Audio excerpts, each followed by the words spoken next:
Around Dodge City and in the territory on west, there's just one way to handle the killers and the spoilers, and that's with a U.S. Marshal and the smell of Gunsmoke.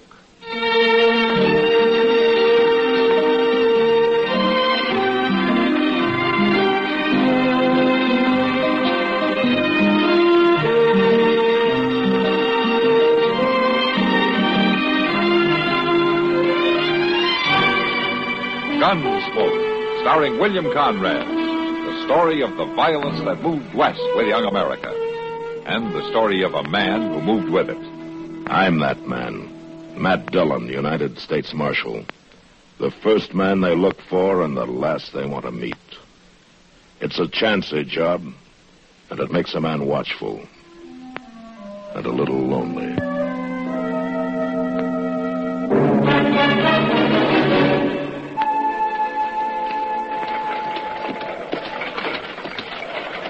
This ain't the smoothest wagon trail I ever seen, but it'll save us a couple of hours going cross country this way.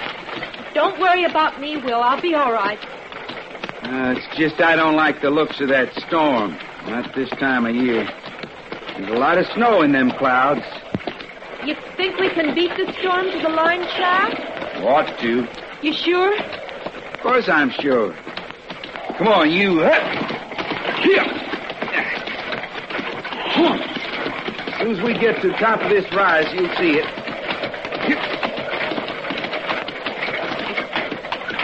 Oh, no! Oh. Burned. Every last stick of it burned. Will, what are we going to do? Some hunter, some drifter maybe left a fire without sand in it, and now it's gone. I guess the only thing is to head for Dodge, then. Well, we'd be driving all night. We can't stay out here, Will. We got to find shelter. I know. There must be a ranch house somewhere. There's just one that I know of. Well, then let's... No, we ain't going there. We don't have much choice, Harmony. Will, I just couldn't. Harmony, that's the only ranch within 15 miles of drive. 4 hours more in this wind and cold might just be too much. Like I say, Harmony, we just don't have no choice. We're heading for the ranch.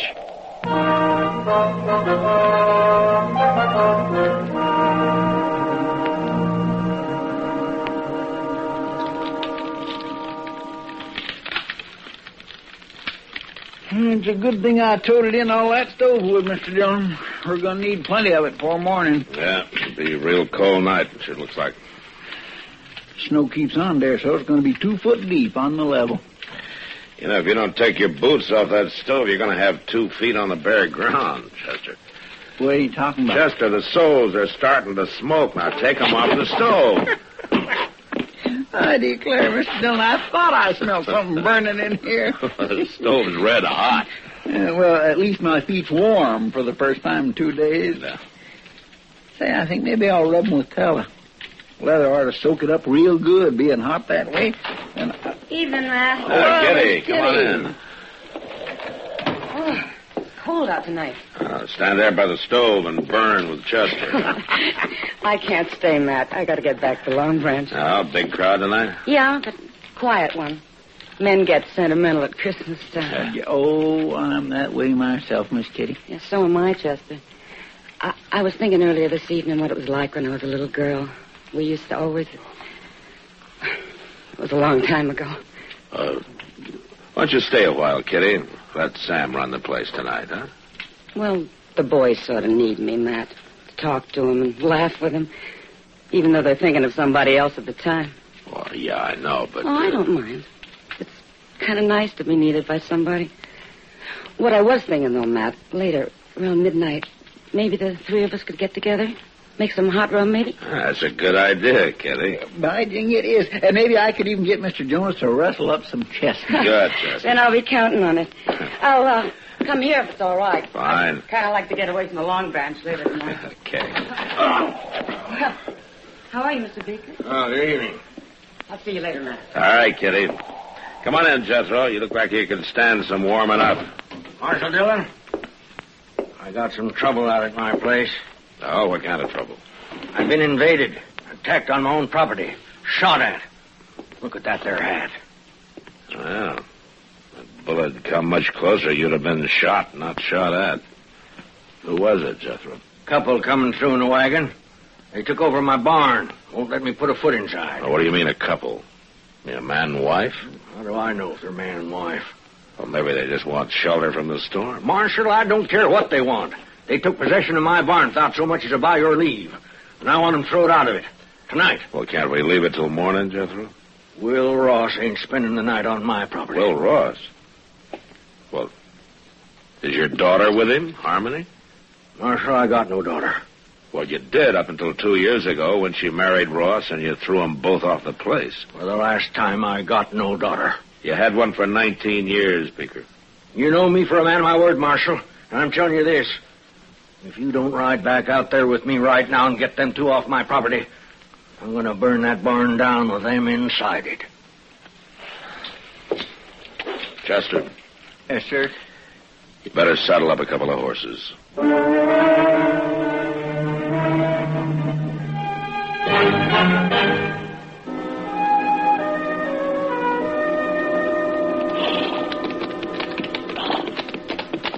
I don't see any wagon, Jethro. They hauled it inside the barn. Blast them, they're burning the coal oil stove in the tack room. I got a fire going in the blacksmith forge. Well, it's a cold night. Well, charcoal and oil cost money. Come on out of there, Ross. I got the law with me now. Jethro, if I'm going to handle this, I'll handle it my own way. Now, you stay right here. Come on, Chester. Yes, sir. Oh, don't you go easy on them. I want them two treated like any other criminals.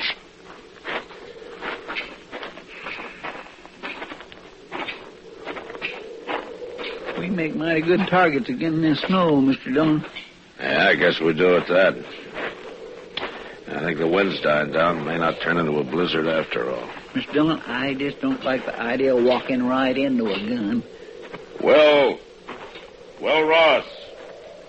Who is it? Who's out there? It's Matt Dillon. Hold your fire, Will. You stay back. I'm warning you, Marshal. I just want to talk to you, Will. Now, come on, open up the door. It's cold out here.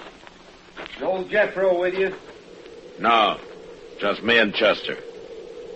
Well, you can come in alone, Matt. You leave your gun out there with Chester. All right, open up. Here, Chester. Hang on to this. I just don't like this one bit, Mr. Dillon. Well, we've got no choice. Hurry up, man. Welcome home, Will. You took a big chance walking up here like that. No, I doubt it. You wouldn't have shot anybody in cold blood before. I don't think a man changes that much in 2 years. Not unless he's pushed hard enough. Maybe.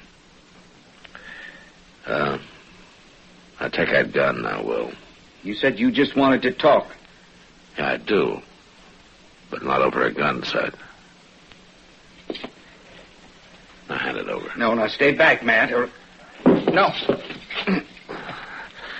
And like I said, Will, a man doesn't change that much. No, I guess not. I wouldn't even have shot old Jethro. I figured that. We didn't aim to stop here, Marshal. We was trying to make Dodge and the storm come down on us. A man takes shelter where he can. I wouldn't even ask him for a drink of water. Not after the way he treated us when we got married. But we just didn't have no choice. Where's Harmony, Will? She's in the tack room. It's warmer there. I made up a bed for her with some straw and blankets. A bed? You better go talk to her, Marshal. She'll be right glad to see you after all this time. All right. Chester. Yes, sir. You stay here with Ross. I'll be right back. All right, Mr. Dillon. But how you been making out, Will?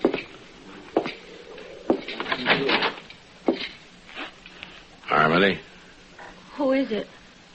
Oh, Matt Dillon. Oh, Matt. Well, what's going on here, young lady? Oh, everything, Matt. We're in trouble, real trouble. Oh. see. It'll be any time now, I think.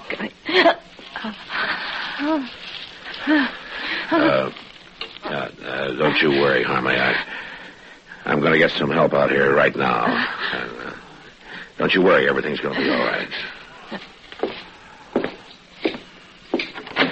You get out of my barn and off my property, Ralph. And take that woman of yours with you. Jethro, I told you to stay outside. I'll remind you these is my own premises, Marshal. We'll worry about that later. Chester. Yes, sir. Go get Doc out here fast. Oh, what'll I tell him? Is Miss Harmony took down sick? Not exactly. What? Just get riding. Yes, sir. I'll get him. I'll get him right away.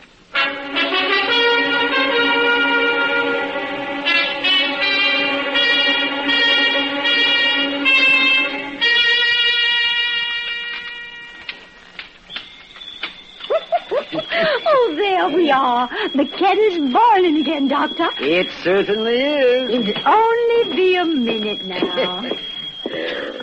There's nothing like a nice hot toddy on Christmas Eve. Oh, yeah, or any time. Or any time. How right you are, Dr. Adams. You know, since Mr. Prudlin passed on, this time of year has seemed very lonely to me. Oh, yes. Well, I always admired your husband, Mrs. Prudlin. He was a fine man, generous to a fault and kind and so thoughtful. Now, there you are. Oh, thank you. Just taste it. See if I've laced it enough with brandy. Brandy? Yes. My. That's good. Yeah, that's very good. So, you know, Mrs. Prudlin, I nearly forgot the reason for my call this evening. I'd hoped it was just social. Well, in a sense, it's business. But in a greater sense, it's the spirit of Christmas. Your bill. Oh, as a very small gesture of my affection and esteem, I tear it up. Why, Dr. Adams, how sweet. I hope you won't think me familiar or forward. It was only meant as a small indication of my regard. Dr. Adams, would you care to join me here on the settee? It might be warmer here, closer to the fire. Oh, yes, when I come to think about it, there is a chill in the air tonight. Sit still. I'll answer it.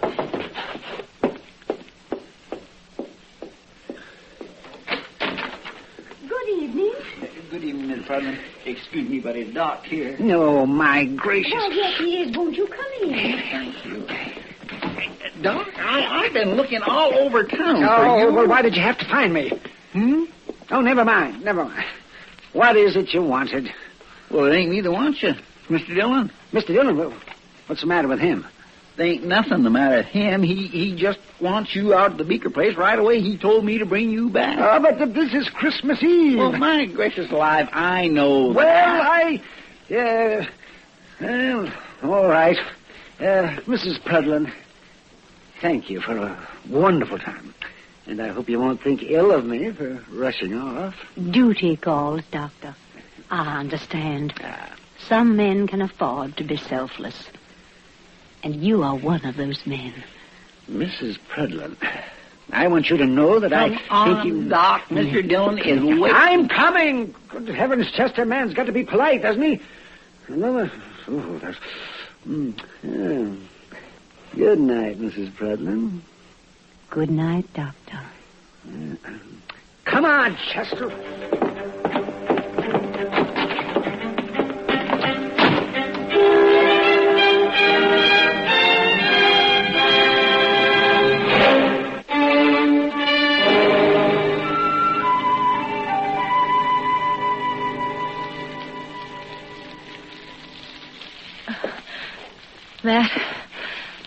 Matt, I'm scared. Easy now, Harmony. Will and Chester will be back any minute, and they'll have Doc with them. Why don't they hurry? It won't be much longer now. They got to hurry. They've just got to. Harmony, it's going to be all right. Why couldn't Chester have gone alone? Why did you send Will with him? If he stayed here, your father and him would have been at each other's throats. Where is Pa? Out there keeping the forge burning and heating up water. Looking sicker by the minute. Why did it have to happen here, Matt? Take it easy now. If only I had something to hold on to. Maybe if you give me your hands. Sure. There you go. There. A baby's first look at the world ought to be all love and joy. Not like this. Not with Pa hating us like he does. Now, Harmony. He does. He hates us, Will and me both. Maybe not as much as he puts on. Matt. You're right, I think. What do you mean? It's not going to be much longer. Take it easy now. If Doc doesn't get here, you'll stay with me. You'll help me, won't you, Matt? What? Yeah, sure I will. I'll do what I can, but... Well, he'll get there, though. Doc always makes it. I hope so, Matt. But I'm afraid he's going to... All right. Now, what's all this fuss about? Oh, Doc. Yeah, it's a fine time of night to drag a man out in the snow. Can't see why you didn't plan this thing at a decent hour, young lady. Doc, I'm scared. Yeah. Oh, fiddlesticks. Not a thing to worry about. Women were having young'uns long before you and I were even born. Hurry, please. Oh, no. Wait a minute. You settle back there and you quit worrying. I'll tell you when it's time to worry. Doc, do you mind if I... Well, man. Well, look at you. You're as white as a sheet. Well... Oh, you thought you were going to have to take over by yourself, didn't you? Yeah, well, all right. You go on out there and tell that old buzzard to heat up some more water. He hasn't got half enough. All right, Doc. Yeah. And then you stay out from underfoot, will you, Matt? Because me and Harmony's got work to do.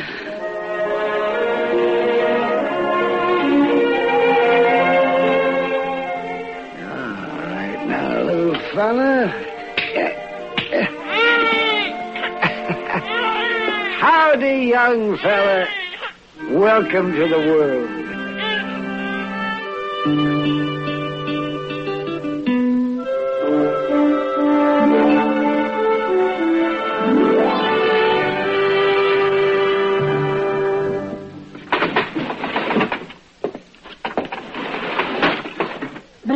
Still cold, Mr. Dillon. Stopped snowing, though. Clear as a bell. There you are, Mr. Beeker. Better put some more wood on that forge, I guess. The fire's down pretty low. So's my wood pile. It's a fool waste trying to heat a barn in midwinter. I'll cut enough to make it up before we leave. One thing sure, Jethro. We ain't going out beholden to you. You always was a fine one for talk. And mostly I can back it up. Well, you didn't with Harmony. We don't need your old man's farm, you said. We'll have us one twice as big, you said.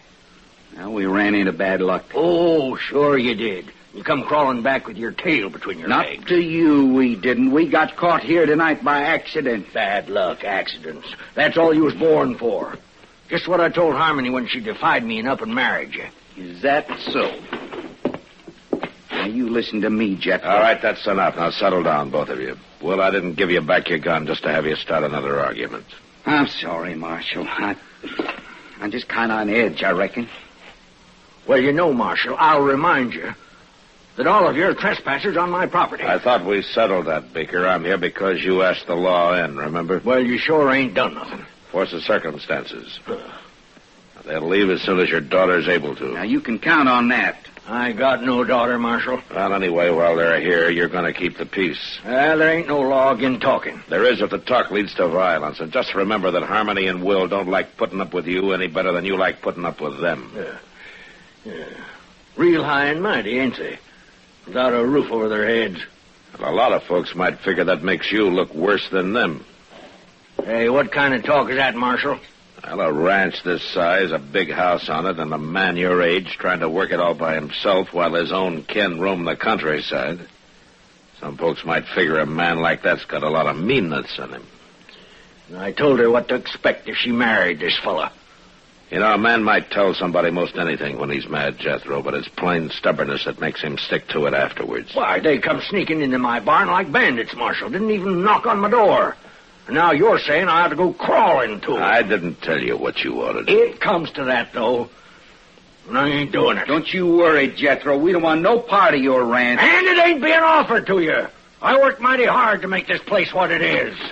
A little peace and quiet out here wouldn't do the patient any harm, you know. How is she, Doc? Is she going to be all right? She's fine. And so's the young'un. She'll live to have a dozen more. And he'll grow up and probably come to a bad end, like being a marshal or a country doctor. Now, young lady, I'll be back in the morning, so you get yourself some sleep. All right, Doc. What would you tell my father? No, if you've got any telling to do, you tell it yourself. Pa? Pa? Well, answer, you old coot. She's talking to you. Yes. What is it? Pa? Will you come in here and say howdy to your grandson? Grandson? My grandson? Of course he's your grandson. My golly, I hadn't thought of that. It's my grandson. I don't know now, Jethro. You just got through claiming you didn't even have a daughter. Huh? Oh, confound it, Marshal. You're trying to put words in my mouth. Of course I got a daughter. And a grandson. Not as fine a boy as you could ask for. Say, Will. Yeah? I'd be much obliged if you'd shake hands and kind of forget things, huh? I can't see no reason not to, Jethro. Good. Well, come on, Will. Let's look him over. My golly, grandson. Crazy old fool. Young'un's born every day. It's nothing to get all worked up about. Who you fooling, Doc? Nobody. Well, what are we going to do? Huh? Head back to town? Might as well. They'll probably have some ups and downs yet, but I guess the four of them will be able to work it out now. Yeah, they'll spoil that kid rotten. Turned out to be a fine night after the snow quit, didn't it? Yeah. Look at those doggone stars. Hey, Doc, why don't you come by the office when we get in town? Kitty's going to be there. We thought we'd have a little something to drink and sit around and talk a while. Oh, sounds fine. But it's pretty near 4 o'clock in the morning, Mr. Dillon. That's right, Chester. Well, Miss Kitty won't still be waiting up. You want to bet?